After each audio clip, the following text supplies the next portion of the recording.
kita mulai video yang maha keren ini dia kelompok super duper epic yang relain waktu kencannya untuk bikin video ini.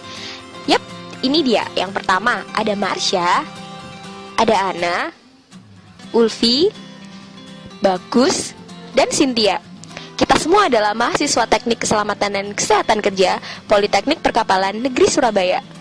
Oke deh, yuk mulai belajarnya. Jadi, apa itu ergonomi? Ergonomi adalah ilmu yang mempelajari interaksi antara manusia dengan elemen-elemen lain dalam suatu sistem. Tujuannya adalah menciptakan suatu sistem yang efektif, aman, sehat, nyaman, dan efisien untuk manusia. Jadi, apa akibatnya jika kita tidak menerapkan prinsip ergonomi dalam kehidupan sehari-hari? Kita akan mudah sekali terkena stres, kelelahan, gangguan kesehatan, hingga akhirnya akan menimbulkan kecelakaan kerja. Lalu, apa aja sih lingkup ergonomi?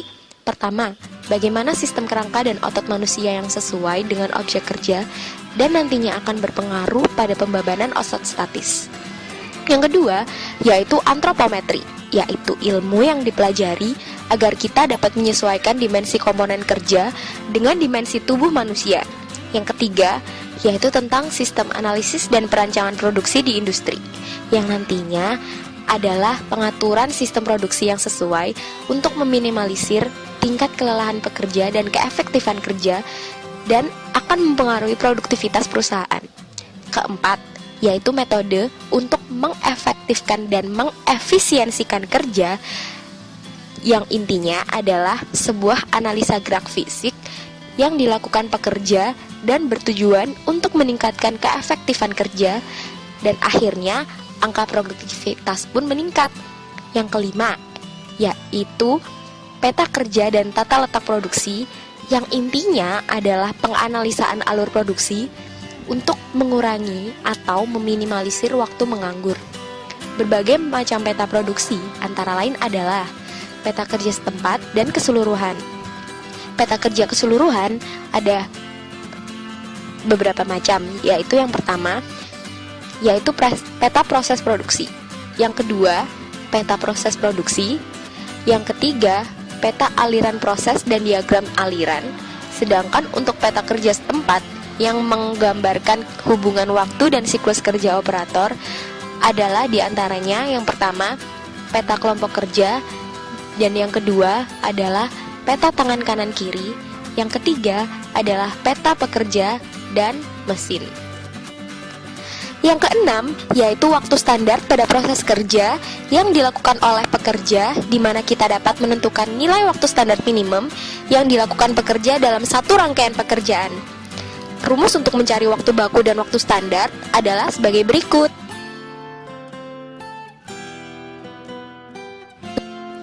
Selanjutnya, yang ketujuh adalah pengukuran energi fisik sebagai tolak ukur perbaikan tata cara kerja. Tujuannya yaitu untuk mengevaluasi dan merancang kembali cara kerja agar meningkatkan efektivitas, efisiensi, kenyamanan, dan keselamatan bagi pekerja. Beberapa hal yang harus dipelajari antara lain yang pertama, yaitu proses metabolisme. Yang kedua, yaitu perhitungan konsumsi energi untuk kerja fisik. Ketiga, penjadwalan waktu istirahat. Dan yang terakhir adalah metode pengangkatan beban, yaitu yang pertama adalah double pack, head pack, yoke pack, dan hands pack. Selanjutnya, yaitu yang materi ke-8 adalah faktor-faktor psikologi. Jadi, mengapa faktor ini diperlukan dalam ilmu ergonomi? Ya, kita tahu bahwa di dalam bekerja pasti butuh waktu untuk berpikir, merespon, mengingat, memproses informasi, dan lain sebagainya. Oleh karena itu, perlu dirancang suatu proses yang benar agar kinerja pekerja lebih optimal. Hal-hal yang dibahas dalam bab ini adalah yang pertama, waktu respon manusia. Yang kedua, beberapa faktor psikologi pada manusia yang mempengaruhi kerja, antara lain yang pertama, daya ingat jangka pendek, kewaspadaan, kelelahan kerja, kelelahan otot, dan rasa bosan. Created using Powtoon.